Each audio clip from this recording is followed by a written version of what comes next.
అది first step నేను చేసింది అయితే రెజ్యూమ్ మొత్తం అప్డేట్ చేయటం. నాకు ఈ జాబ్ మా హస్బెండ్ రెఫర్ చేశాడా లేకపోతే నేను నా ఓన్గా తెచ్చుకున్నానా? నాకైతే ఒక 2 to 3 ఇంటర్వ్యూస్ అయితే షెడ్యూల్ అయితే అయ్యాయి. సో నేను చేసే ప్రొఫైల్ మీద నా రోల్కి. సో నాకైతే చాలా రిజెక్షన్స్ ఈమెయిల్స్ అయితే వచ్చాయన్నమాట. 17th Feb మళ్ళీ నాకైతే ఇంటర్వ్యూ కాల్ అయితే షెడ్యూల్ చేశారు. సో నాకైతే ఫస్ట్ జాబే ప్రయారిటీ అనిపించింది.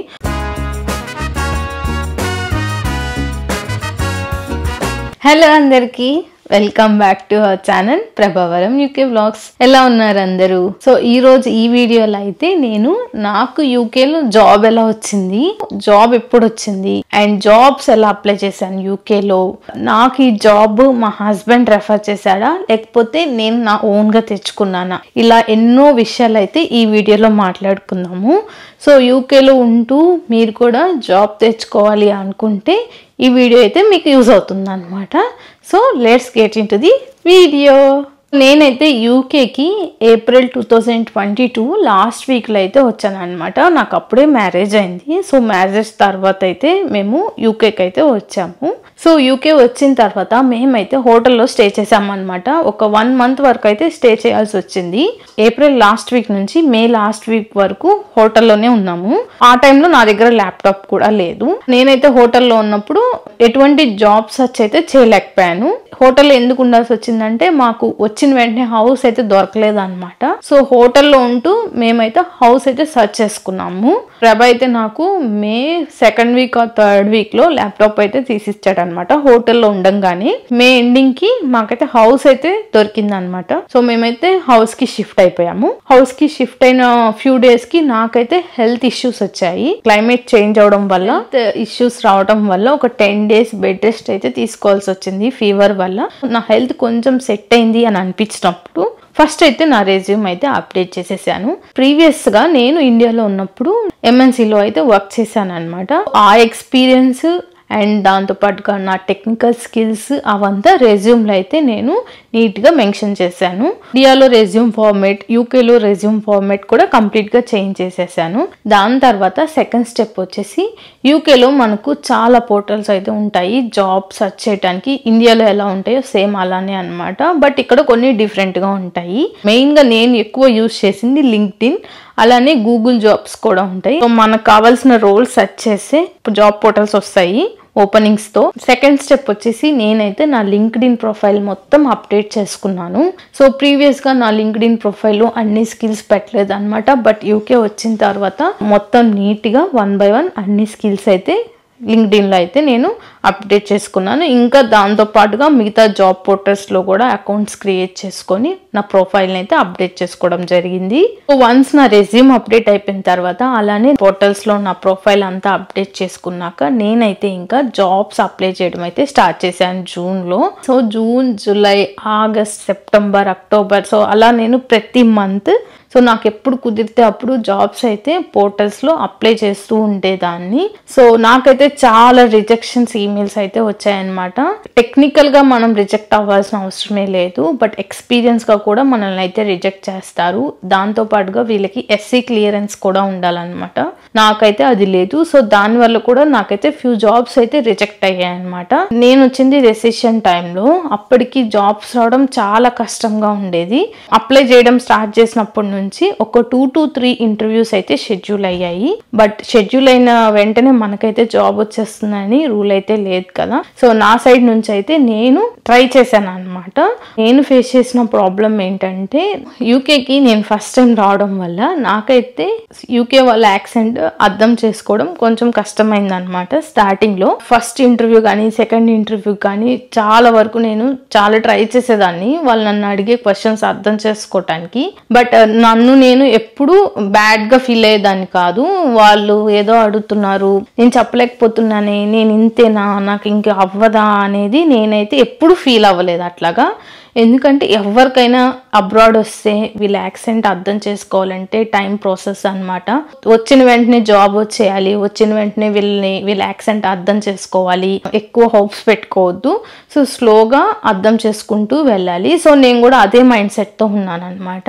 సో నేను మెయిన్గా చేసింది ఏంటంటే నా ఇంటర్వ్యూ అయిపోయిన తర్వాత స్టార్టింగ్ 2 to 3 జాబ్స్ ఓకే పోతాయని అనిపించింది. అనిపించింది, ఎందుకంటే కొత్త కాబట్టి.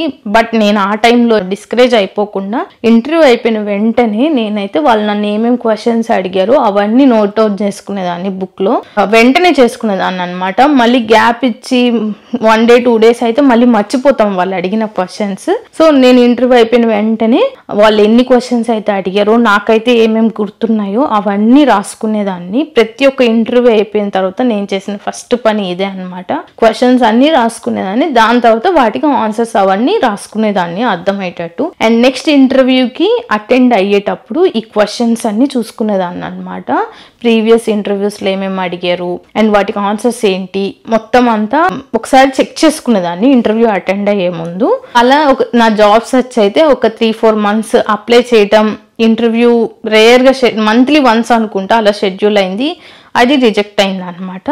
ఈ మిడిల్ ప్రాసెస్లో ఏమైందంటే మేమైతే యూట్యూబ్ స్టార్ట్ చేసాము అనమాట. ఏదో క్యాజువల్గా మాట్లాడుకుంటూ నేను ప్రభ సరే ట్రై చేద్దాము ఏముందిలే అనుకొని స్టార్ట్ చేసాము. స్టార్ట్ చేసిన వెంటనే మేమైతే కామెడీ షార్ట్స్ పెట్టడం అయితే అప్లోడ్ చేసాము అనమాట. అందరూ ఎంకరేజ్ చేసేవాళ్ళు, ఫ్యామిలీ మెంబర్స్ కానీ ఫ్రెండ్స్ కానీ చాలా బాగా చేస్తున్నారని ఫోన్ చేసి చెప్పడం, లేకపోతే కమెంట్స్లో పెట్టడం. మాకు మంచి రెస్పాన్స్ వచ్చేసరికి మాకు కూడా బాగా ఇంట్రెస్ట్ పెరిగింది అనమాట.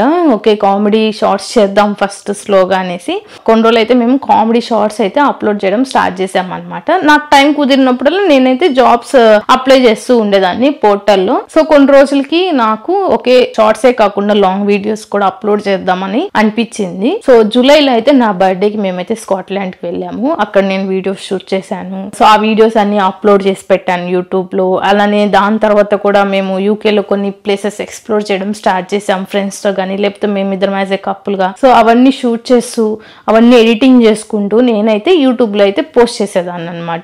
యూట్యూబ్ వీడియో ఎడిటింగ్ కి కానీ అప్లోడింగ్ కానీ చాలా టైం తీసుకునేదాన్ని, ఎందుకంటే స్టార్టింగ్ కాబట్టి అప్పుడే ఎడిటింగ్ నేర్చుకోవటం, అప్లోడ్ ఎలా చేయాలి ఇవన్నీ నేర్చుకోవడం చాలా టైం టేకింగ్ అనమాట. వీకెండ్స్ కూడా అసలు రెస్టే ఉండేది కాదు, ఎప్పుడు వీడియో ఎడిటింగ్ చేసుకుంటూ అప్లోడ్ చేస్తూ మళ్ళీ ఏం చేయాలని ఆలోచించుకుంటూనే సరిపోయింది. నాకు టైం అంతా చాలా ఎక్కువ తీసుకునేది అనమాట యూట్యూబ్. ఈ ప్రాసెస్ లో ఏమైందంటే నా జాబ్ సర్చింగ్ తగ్గిపోయింది. అండ్ ఆల్సో నా కాన్సన్ట్రేషన్ మొత్తం వ్లాగ్స్ మీద, షార్ట్స్ మీద, నెక్స్ట్ వ్లాగ్ ఏం చేద్దాము, షార్ట్స్ ఎలా చేద్దాము, ఈ కాన్సన్ట్రేషన్ ఎక్కువైపోయి జాబ్ సర్చింగ్ మీద అయితే ఇంట్రెస్ట్ అనేది తగ్గింది అనమాట.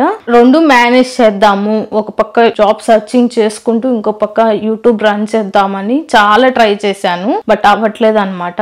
ఎందుకంటే జాబ్ సర్చింగ్ టైంలో ఓన్లీ జాబ్ సర్చే ఉండదు కదా, మనం ప్రిపేర్ అవ్వాల్సి వస్తుంది ఇంటర్వ్యూస్ కూడా. అటు ప్రిపేర్ అవ్వలేకపోతున్నాను, ఇటు వ్లాగ్స్ టైంకి అప్లోడ్ చేసి పెట్టలేకపోయాను అనమాట. అట్ వన్ పాయింట్ అయితే రిలీజ్ అయ్యాను. సో ఓకే ఇది మనకు వర్కౌట్ అవ్వట్లేదు, కొన్ని రోజులు యూట్యూబ్ పక్కన పెట్టేద్దాము, ఫస్ట్ జాబ్ మీద కాన్సన్ట్రేషన్ చేద్దాము. వన్స్ జాబ్ వచ్చి సక్సెస్ఫుల్ అయితే దాని తర్వాత యూట్యూబ్ మీద టైం ఇన్వెస్ట్ చేద్దామని అయితే అనిపించింది. సో నేనైతే ఇంకా అట్ వన్ పాయింట్ యూట్యూబ్ ని కంప్లీట్ గా పక్కన పెట్టేశాను అనమాట. నవంబర్, డిసెంబర్, జనవరి హాలిడేస్ టైం, యాక్చువల్లీ డిసెంబర్ లో క్రిస్మస్ టైం అనమాట, ఇక్కడ వీళ్ళకి హాలిడేస్. సో ఆ టైంలో రిక్రూట్మెంట్ అనేది చాలా తగ్గిపోతుంది అసలు, అందరూ హాలిడేస్ లో ఉండడం వల్ల. క్రిస్మస్ కాబట్టి వీళ్ళకి ఎక్కువ హాలిడేస్ ఉంటాయి ఇక్కడ. సో నాకైతే నవంబర్ గానీ డిసెంబర్ గానీ జనవరి అసలు కాల్సే రాలేదన్నమాట. నేను అప్లై చేస్తూనే ఉండేదాన్ని, ఓకే హాలిడేస్ అయినా కానీ ప్రాసెస్ జరుగుతుంటుందేమో అని చెప్పేసి, బట్ నాకైతే ఎవ్వరు కాల్ చేసేవాళ్ళు కాదు. సో నేనైతే అప్పుడు ఒకటి డిసైడ్ అయిపోయాను, అందరూ హాలిడేస్ కి వెళ్ళి ఉంటారు, నేను కూడా ఏదన్నా నా టెక్నికల్ స్కిల్స్ ఇంప్రూవ్ చేసుకోవాలి అని నాకు అనిపించింది. అందుకే నేనైతే సర్టిఫికేషన్ చేశాను అనమాట డిసెంబర్ లో. సో నేను చేసింది టెరాఫార్మ్ అనమాట, అది నా రోల్ కి సంబంధించింది. సో నేనైతే యూడిమిలో కోర్స్ తీసుకున్నాను. కోర్స్ అయిపోయిన తర్వాత ఎగ్జామ్ షెడ్యూల్ చేసుకుని ఎగ్జామ్ అయితే రాశాను అనమాట. ఎగ్జామ్ రాసిన తర్వాత నేనైతే పాస్ అయ్యాను. పాస్ అయ్యాక నేను సర్టిఫికేషన్ ని మళ్ళీ నా రెజ్యూమ్ లో అయితే అప్లోడ్ చేశాను అనమాట. అదొక బెనిఫిట్ యాడ్ చేసుకున్నాను. సో సర్టిఫికేషన్ చేయడానికి మెయిన్ రీజన్ ఏంటంటే, నాకు జాబ్స్ అప్లై చేసిన తర్వాత ఫస్ట్ కాల్ అయితే వస్తుంది కదా, సో మనకైతే కాల్ ఎయిదర్ కంపెనీ నుంచి అయినా చేస్తారు, అంటే హెచ్ఆర్ టీమ్ చేస్తుంది, లేకపోతే కన్సల్టెన్సీ వాళ్ళు చేస్తుంటారు. సో వీళ్ళు ఫోన్ చేసినప్పుడు వాళ్ళు రెజ్యూమ్ అంతా చూడటం, మనల్ని కొన్ని క్వశ్చన్స్ అడుగుతారు అనమాట. సో మీరు ప్రీవియస్ జాబ్ ఎందుకు మానేశారు, మీరు ఇప్పుడు ఎందుకు కొత్త జాబ్ ట్రై చేస్తున్నారు, మీరేం సర్టిఫికేషన్స్ చేయలేదా ప్రీవియస్ కానీ. సో నాకు ఆ క్వశ్చన్ రావడంతో నేనైతే డిసెంబర్లో సర్టిఫికేషన్ చేద్దామని డిసైడ్ అయ్యాను. అంటే 2023 వచ్చేసరికి నా టెక్నికల్ స్కిల్స్ అప్గ్రేడ్ అవ్వాలి అని చెప్పేసి నేనైతే సర్టిఫికేషన్ చేశాను అనమాట. ఆ చేసేసిన తర్వాత మేము కూడా కొన్ని రోజులు హాలిడేస్కి వెళ్ళాము. 2023లో జాబ్ రావాలి అని చెప్పి డిసైడ్ అయ్యాను. దానికోసం ఎంత కష్టమైనా పడాలి అని అనుకున్నాను. సో వన్స్ డిసెంబర్లో మేము హాలిడేస్ నుంచి వచ్చిన తర్వాత జాన్ ఫస్ట్ డే నుంచి అంటే 2023 నేనైతే మళ్ళీ నా రెజ్యూమ్ని అప్డేట్ చేసి మళ్ళీ ప్రొఫైల్స్ కూడా అప్డేట్ చేసుకొని నేనైతే మళ్ళీ జాబ్ సర్చింగ్ అయితే స్టార్ట్ చేశాను అనమాట. సో జాన్ ఫస్ట్ నుంచి నేను ఏ రోజు మిస్ అవ్వలేదు. డైలీ 1 అవర్ అనమాట. ఎన్ని జాబ్స్ ఉంటే అన్ని నా రోల్కి సంబంధించిన జాబ్స్ మొత్తం లేచిన వెంటనే మార్నింగే జాబ్స్ అప్లై చేసేదాన్ని. లింక్డ్ఇన్ లో ఒకటే కాదు మిగతా పోర్టల్స్ లో కూడా నేనైతే జాబ్స్ అప్లై చేశాను. బట్ నాకు జనవరిలో పెద్ద కాల్స్ రాలేదు. అలా నేను జనవరి నుంచి అప్లై చేస్తుండగా సో ఫిబ్రవరి 6th లో నాకైతే ఒక కంపెనీ నుంచి మెయిల్ అయితే వచ్చింది అనమాట. థ్యాంక్స్ ఫర్ అప్లయింగ్ అని చెప్పేసి. అండ్ నేనైతే వాళ్ళతో కాల్ మాట్లాడాను. నా డీటెయిల్స్ కానీ నా గురించి కనుక్కోవటం, ప్రీవియస్ ఎక్స్పీరియన్స్ తెలుసుకోవటం, ఇవన్నీ తెలుసుకొని వాళ్ళకి ఓకే అయిన తర్వాత నాకైతే టీమ్స్ మీటింగ్ కాల్ అయితే షెడ్యూల్ చేశారనమాట. 8th Feb అనమాట. సో ఆ రోజు అయితే నాకు మళ్ళీ ఇంకో సెకండ్ కాల్ అయితే షెడ్యూల్ అయింది. ఆ కాల్లో కూడా నా గురించి అడగడం, టెక్నికల్ స్కిల్స్ గురించి మాట్లాడుకోవడం, ప్రీవియస్ ఎక్స్పీరియన్స్ గురించి కానీ, ఎందుకు కంపెనీ చేంజ్ అవ్వాలనుకుంటున్నావు, ఇలా మొత్తం ఒక హెచ్ఆర్ రౌండే జరిగిందని చెప్పాలి కాసేపు ఆ రోజు. సో అలా అయిన కొన్ని రోజులకి మళ్ళీ వాళ్ళు నాకైతే ఇంటర్వ్యూ కాల్ అయితే షెడ్యూల్ చేశారు సేమ్ కంపెనీతో. అది వచ్చేసి ఫ్రైడే అనమాట, 17th Feb అనమాట. సో ఇదంతా ఫెబ్ మంత్ లోనే జరిగింది. సో ఈ మధ్యలో కూడా నేను వేరే కంపెనీస్ అయితే అప్లై చేస్తూ ఉండేదాన్ని. బట్ నాకేం పెద్ద కాల్స్ వచ్చేటివి కాదు. అండ్ 17th రోజున నేనైతే ఇంటర్వ్యూ కాల్ అయితే అటెండ్ అయ్యాను సేమ్ కంపెనీతో. సో ఆ రోజు అయితే నాకు 1 అవర్ ఇంటర్వ్యూ జరిగింది. దాని తర్వాత ఇంటర్వ్యూ అయిపోయాక వాళ్ళు okay we will discuss internally and will get back to you అని చెప్పారు. ఓకే అని చెప్పేసాను. నిజంగా కన్ఫ్యూజ్డ్ అయిపోయాను అనమాట. అసలు వస్తుందా రాదా ఏం చెప్పలేకపోతున్నాను నేను కూడా. బట్ యాజ్ యూజువల్ గా నాకు ఇంటర్వ్యూ అయిపోయిన వెంటనే క్వశ్చన్స్ నోట్ చేసుకోవడం అలవాటు కాబట్టి నేనైతే అన్ని క్వశ్చన్స్ నోట్ చేసుకొని పెట్టుకొని ఆన్సర్స్ కంపేర్ చేసుకునేదాన్ని అనమాట. నేను చెప్పింది రైటా కాదా అని చెప్పేసి. సో అదైతే ఆ రోజు అయిపోయింది. ఇది జరిగింది ఫ్రైడే అనమాట. నెక్స్ట్ వీకెండ్ వచ్చేసింది. దాని తర్వాత మండే అనమాట. మండే నేనైతే ఏం ఫాలో అప్ అవ్వలేదు. మళ్ళీ ట్యూస్డే ఫాలో అప్ అయ్యాను, వెనస్డే కూడా ఫాలో అప్ అయ్యాను అనమాట. అండ్ ఎప్పుడైనా సరే మనం జాబ్ ఇంటర్వ్యూ అయిపోయిన తర్వాత వాళ్ళే వస్తారులే అని చెప్పేసి మనం అనుకోకూడదు అనమాట. బికాస్ వాళ్ళు ఎన్నో థింగ్స్ హ్యాండిల్ చేస్తూ ఉంటారు. మనం సైడ్ నుంచి మనం కూడా ఫాలో అప్ అవ్వాలన్నమాట. అది మన రెస్పాన్సిబిలిటీ. సో నాకైతే హెచ్ఆర్ నుంచి కాల్ వచ్చింది అనమాట. ఆ కాల్ చూడంగానే అనిపించింది రిజెక్ట్ చేస్తున్నారేమోలే.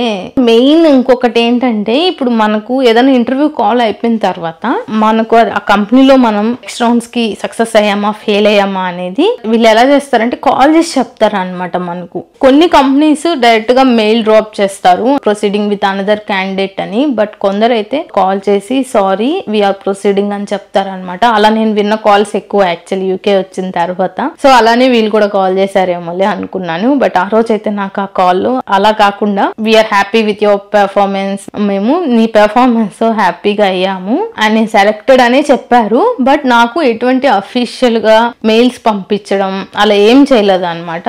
నేను వాళ్ళని అడిగాను మెయిల్స్ అంతా అఫీషియల్ గా పంపించండి అని. వాళ్ళు ఏమన్నారంటే ఆ రోల్ కి సంబంధించిన మేనేజరు వెకేషన్ లో ఉన్నారు, సో అతను రాగానే నాతో టచ్ లోకి అయితే వస్తారు అఫీషియల్ గా అనౌన్స్ చేయడానికి అని అయితే చెప్పారనమాట. 90% జాబ్ వచ్చేసింది. ఇంకా 10% నా డౌట్ ఏంటంటే ఓకే నాకు ఇంకా అఫీషియల్ గా వాళ్ళు మెయిల్స్ పంపలేదన్నమాట, ఆఫర్ లెటర్ ఇట్లా అలాంటివి. కరెక్ట్ గా ఈ కాల్ వినేటప్పుడే ఆ రోజు నేను ఇంట్లో ఒక్కదాన్నే ఉన్నాను అనమాట. ప్రభు అయితే జిమ్ కి వెళ్ళి ఉన్నాడు. తనకి సర్ప్రైజ్ చేద్దాం అని అనిపించింది. తనకి నేనైతే సర్ప్రైజ్ చేశాను జాబ్ వచ్చిన విషయం అనేది. నేను ఎప్పుడైతే ఇలా అఫీషియల్ గా ఇంకా చేయలేదని చెప్పాను తను కూడా కొంచెం డైనమాలో పడిపోయాడు అనమాట. సరే అఫీషియల్ గా రాని అప్పుడే అందరికి చెప్దాము, అప్పటి వరకు ఎవరికి చెప్పుకోకూడదని అయితే అనుకున్నాం అనమాట. ఇంట్లో వాళ్ళకి కూడా వద్దు, ఎందుకంటే ఇప్పుడు మనకు వచ్చిందని చెప్పి తర్వాత పోయిందని చెప్తే ఎవరైనా ఫీల్ అవుతారు కదా. అందుకే మేము అఫీషియల్ గా వచ్చేంత వరకు పేరెంట్స్ కూడా షేర్ చేసుకోకూడదు అని అనుకున్నాం. ఇదంతా 22nd జరిగింది అనమాట. ఈ కాల్ కానీ వాళ్ళు నాకు ఫోన్ చేయడం ఇదంతా 22 Feb జరిగింది. దాని తర్వాత నేను ఓకే ఇది జరుగుతుంది కదా అని సైలెంట్ గా కూర్చోలేదు అనమాట. ఇది ఒక పక్క జరిగినా గానీ నేను మిగతా కంపెనీస్ కూడా అప్లై చేస్తూ ఉండేదాన్ని.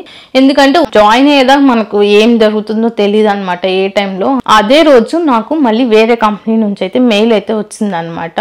వాళ్ళు నాకు కాల్ చేశారు, నా డీటెయిల్స్ అన్ని తీసుకున్నారు, ఫ్యూ హెచ్ఆర్ క్వశ్చన్స్ అయితే అడిగారు. సెకండ్ రౌండ్ గా వాళ్ళు ఒక టెక్నికల్ టెస్ట్ అయితే పెడతాము, కోడింగ్ ఇస్తాము, కోడింగ్ చేసి మీరు నాకు పంపించండి అని చెప్పి అయితే నాకు 22nd మెయిల్ వచ్చింది. యాక్చువల్లీ ఒక పక్క హ్యాపీనెస్ అనమాట.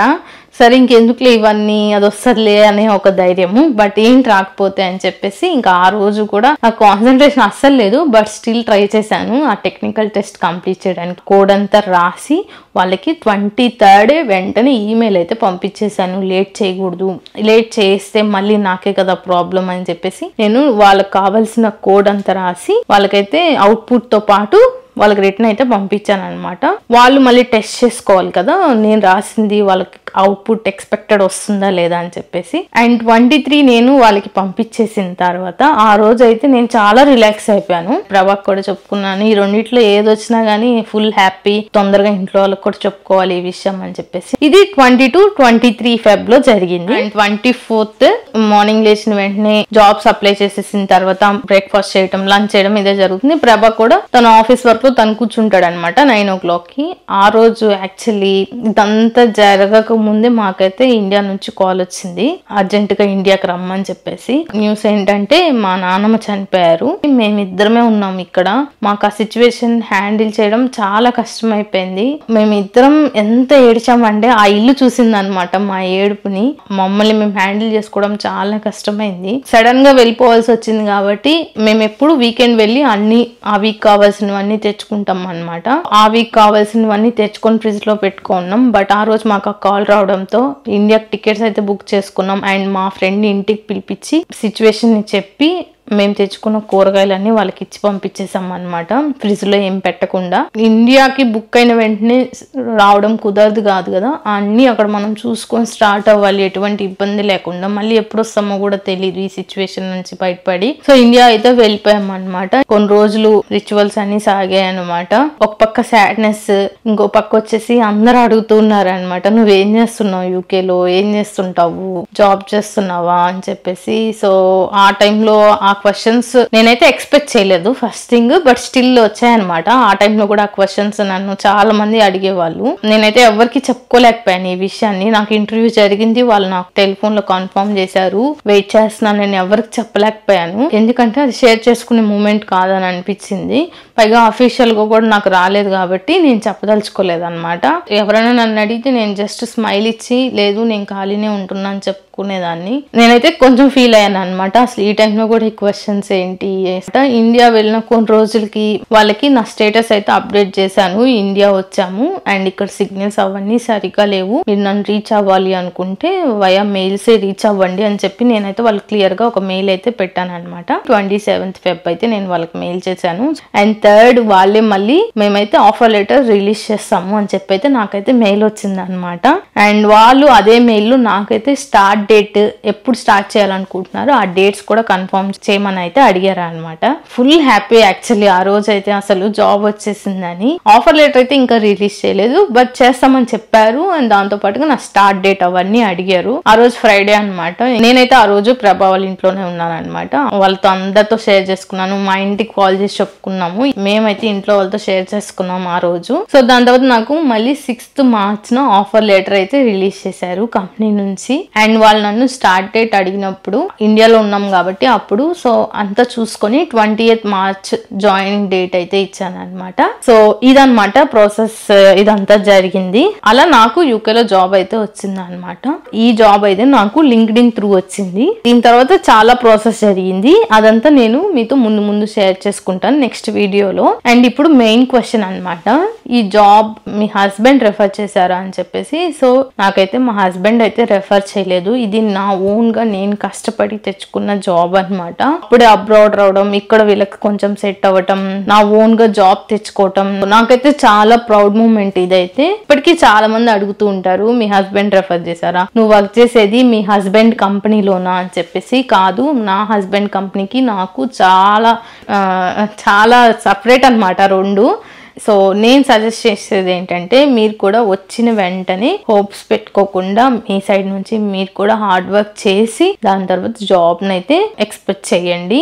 అండ్ వచ్చిన వెంటనే సాధించేయాలి అని ఫీల్ అవ్వకుండా మన సైడ్ నుంచి మనం కూడా ట్రై చేయాలి. ఒక 2 or 3 ఇంటర్వ్యూస్ ఫెయిల్ అయితే తప్పేం లేదు. దానివల్ల డిస్కరేజ్ అయిపోయి నాకు ఇంకా రాదులే అని అనుకోకుండా ఎన్ని జాబ్స్ ఫెయిల్ అయినా సరే మీ సైడ్ నుంచి మీరు ట్రై చేస్తూనే ఉండాలి, మీరు అనుకున్నది సాధించేంత వరకు. అప్పటి వరకు మిమ్మల్ని ఎవరు డిస్కరేజ్ చేస్తున్నా, ఎవరు ఎన్ని క్వశ్చన్స్ అడిగినా, ఎవరు ఎన్ని మాటలు అన్నా గానీ మీ మీద మీకు సెల్ఫ్ కాన్ఫిడెంట్ అయితే ఉండాలన్నమాట. దాంతోనే ముందుకైతే వెళ్తాము. ఇదనమాట ఈ వీడియోలో అయితే. సో నెక్స్ట్ వీడియోలో నా కంపెనీ డీటెయిల్స్ కానీ, నా జాబ్ రోల్ కానీ, బ్యాక్ యూకే ఎప్పుడు వచ్చాము అండ్ నా జాయినింగ్ ఎలా జరిగింది, ఇంటర్వ్యూ ప్రాసెస్ ఎలా జరిగింది, నేను ఏ కంపెనీలో వర్క్ చేస్తున్నాను అండ్ నా జాబ్ రోల్ ఏంటి, ఇప్పుడు నేను తెచ్చుకున్న ఈ జాబ్ పర్మనెంటా కాంట్రాక్టా, సో ఈ డీటెయిల్స్ అన్ని నేను నెక్స్ట్ వీడియోలో కూడా చెప్తాను. సో హెచ్ఆర్ కానీ ఏజెన్సీ వాళ్ళు మనకు కాల్ చేసినప్పుడు టెలిఫోనిక్ లో మనకైతే ఫ్యూ డీటెయిల్స్ అడుగుతారు అనమాట. సో ఎలాంటి క్వశ్చన్స్ అడుగుతారు ఆ డీటెయిల్స్ అన్ని కూడా నేను నెక్స్ట్ వీడియోలో అయితే షేర్ చేసుకుంటాను. ఈ వీడియో అయితే మీకు యూస్ఫుల్ అవుతుందని అనుకుంటున్నాను. ఈ వీడియోలో నేను చెప్పిన ఇన్ఫర్మేషన్ కానీ, నా ఈ జర్నీలో నేను ఎంత కష్టపడ్డాను, నేను దాన్ని ఎలా ఓవర్కమ్ అయ్యాను అనేది మీకు కూడా ఒక మోటివేషనల్ గా ఉంటుందని అయితే అనుకుంటున్నాను. మీకు స్టిల్ ఇంకా ఏమైనా క్వశ్చన్స్ ఉంటే, ఏమైనా డౌట్స్ ఉన్నా కానీ కింద కామెంట్ సెక్షన్స్ లో అయితే మెన్షన్ చేయండి. హోప్ మీ అందరికి ఈ వీడియో నచ్చిందని అనుకుంటున్నాను. నచ్చితే please do like, share and subscribe. Next వీడియోలో కలుద్దాం. Until then bye.